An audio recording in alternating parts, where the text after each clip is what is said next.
Okay, so we are working on modularizing this code, so we will need a generic version of this line, so I'm going to cut it. So I've got it in my clipboard. We'll go to the function that we made, and let's just copy or paste that line in. So let's do a generic version of this add tab. So tab view 1 is going to remain constant. Add tab, and we can change this to new plus vtype. So now we've got it all in this one function. If we run it,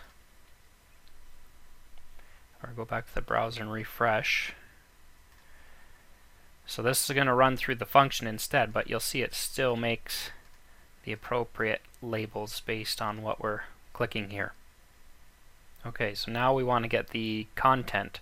Most of what we're going to be working with now is all within the code here, or within this function add tab. So first things first, let's get this new tab into a variable.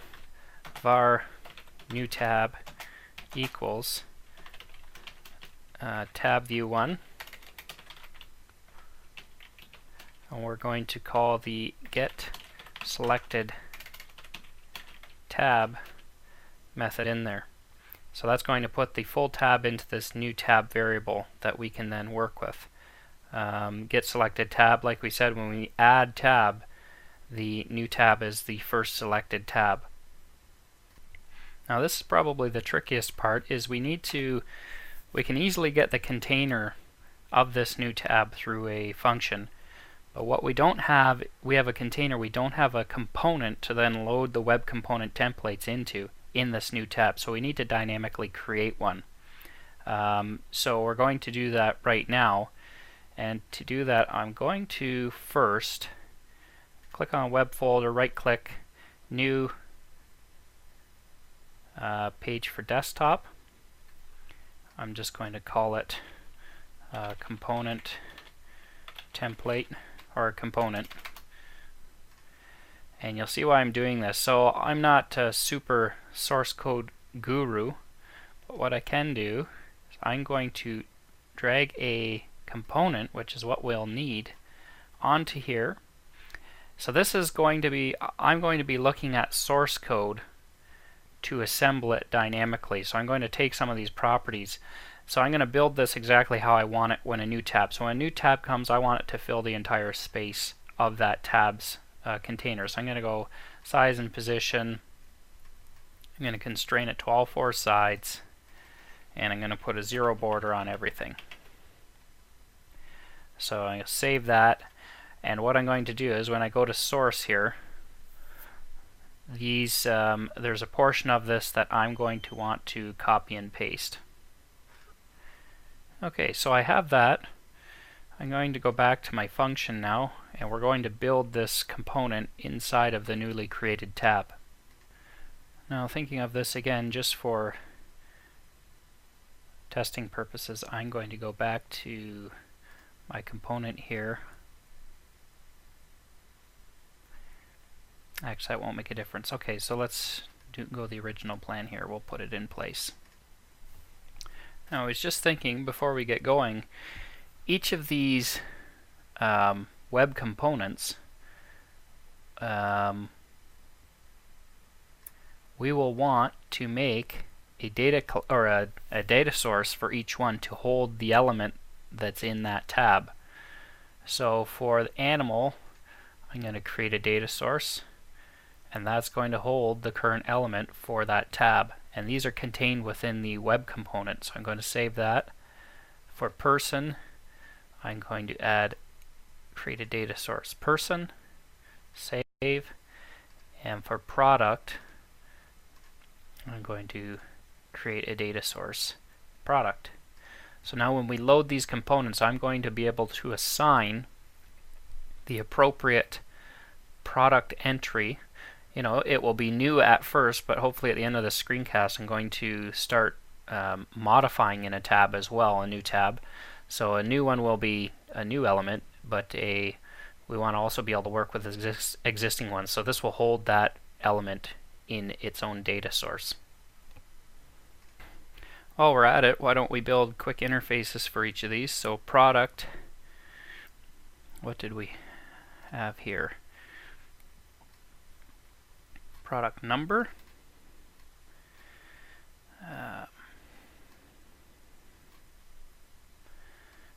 So we'll put a text field for that, and then the description as well.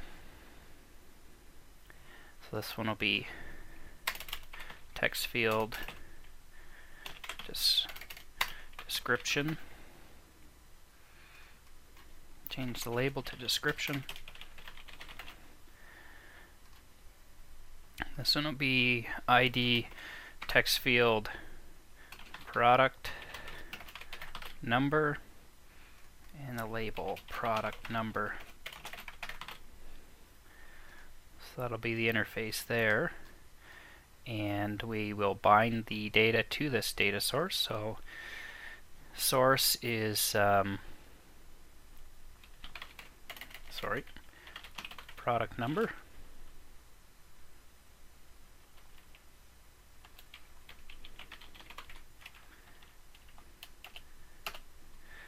and this one, source is product dot description. So save that. Now person, what do we have?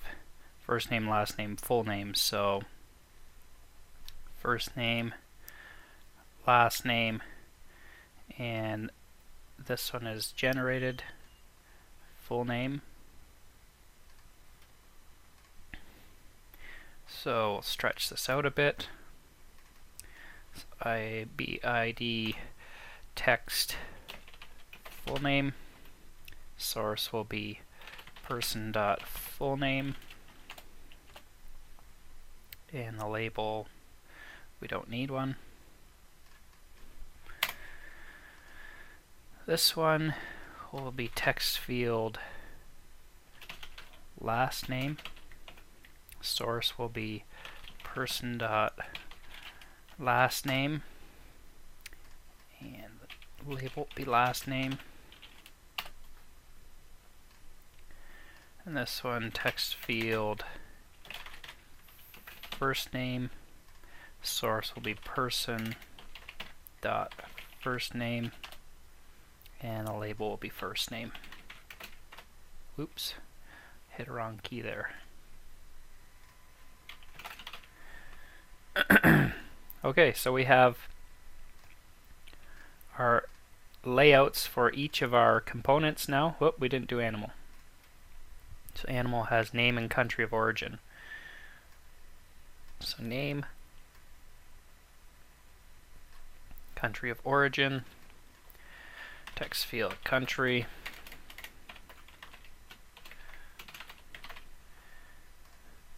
that'll be animal dot country of origin.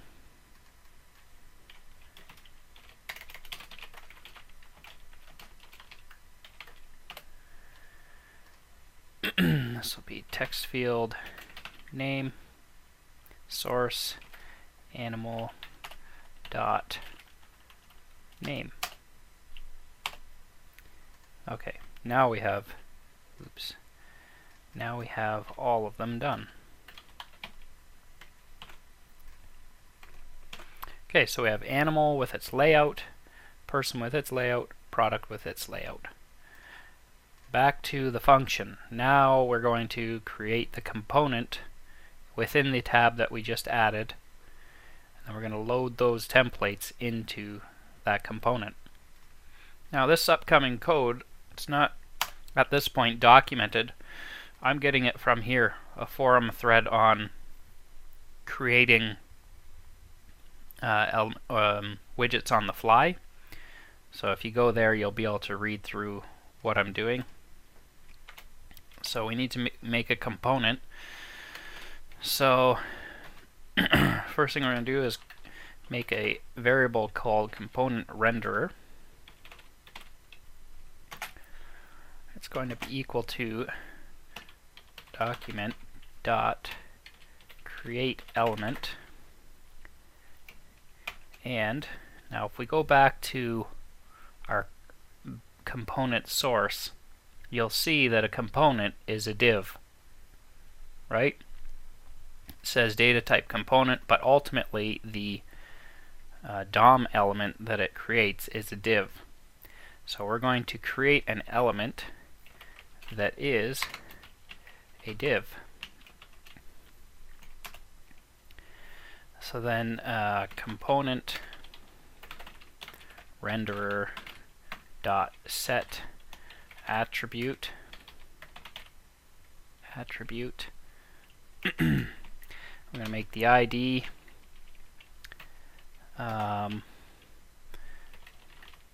or tab underscore. And this will need to be unique, I believe. So how are we going to do that?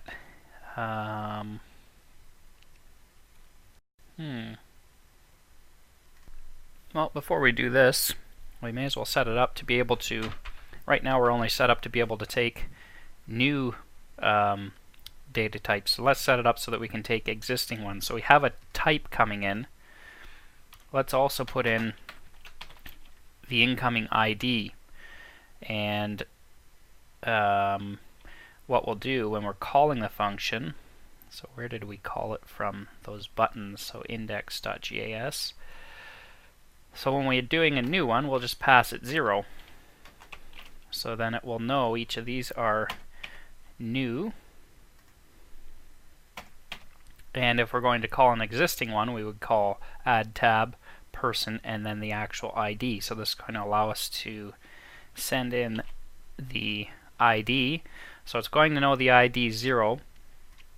So if we've got a new one, a brand new item, let's go var DOM ID equals, and we'll say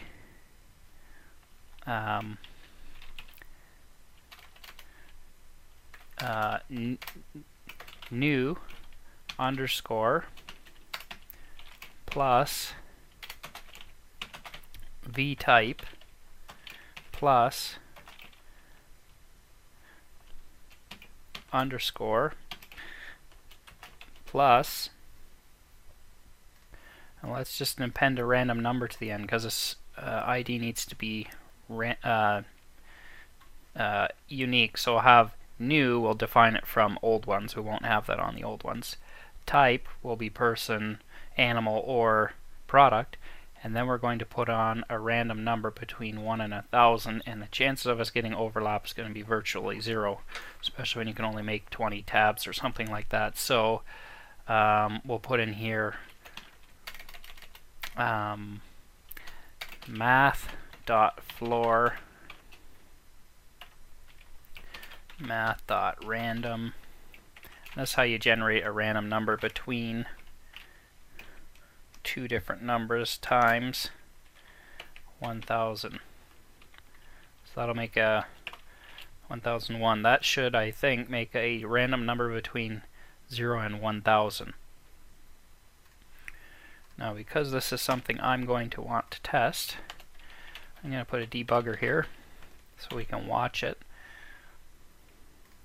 Well, let's just comment out these two lines and make sure it's working to this point.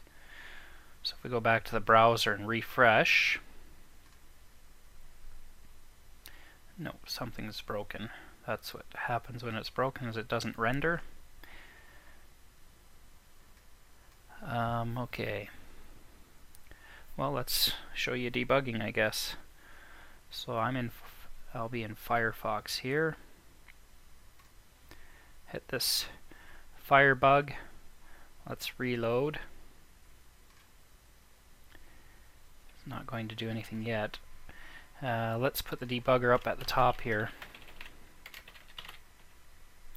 We'll run right through it, but first let's read and see if we can spot something that's wrong.